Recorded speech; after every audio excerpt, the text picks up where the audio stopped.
അസ്സലാമു അലൈക്കും വറഹ്മത്തുള്ളാ. പകൽ സമയത്തെ ഉറക്കങ്ങൾ വിവിധങ്ങളായിട്ട് തരംതിരിച്ചിരിക്കുന്നു. അതിൽ മനുഷ്യന് ഗുണമുള്ളതുണ്ട്, ദോഷമുള്ളതുണ്ട്. നമുക്ക് പരിശോധിക്കാം.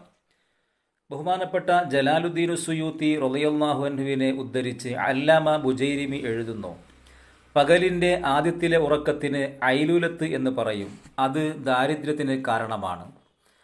ളുഹാ സമയത്തുള്ള ഉറക്കത്തിന് ഫൈലൂലത്ത് എന്ന് പറയും. അത് ക്ഷീണമുണ്ടാക്കും. നട്ടുച്ച സമയത്തുള്ള ഉറക്കം കൈലൂലത്താണ്.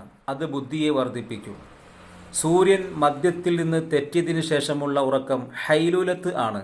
അത് നിസ്കാരത്തിന് തടസ്സം സൃഷ്ടിക്കും. പകലിൻ്റെ അവസാനത്തിലുള്ള ഉറക്കം ഗൈലൂലത്ത് ആണ്. അത് നാശത്തെ ക്ഷണിച്ചു വരുത്തും. അല്ലാഹു സുബ്ഹാനഹു വ തആല മനുഷ്യന് ഉപകാരമുള്ള കാര്യങ്ങൾ ചെയ്യാൻ തൗഫീഖ് നൽകുമാറാകട്ടെ. അസ്സലാമു അലൈക്കും വറഹ്മത്തുള്ളാഹി വബറകാതുഹു.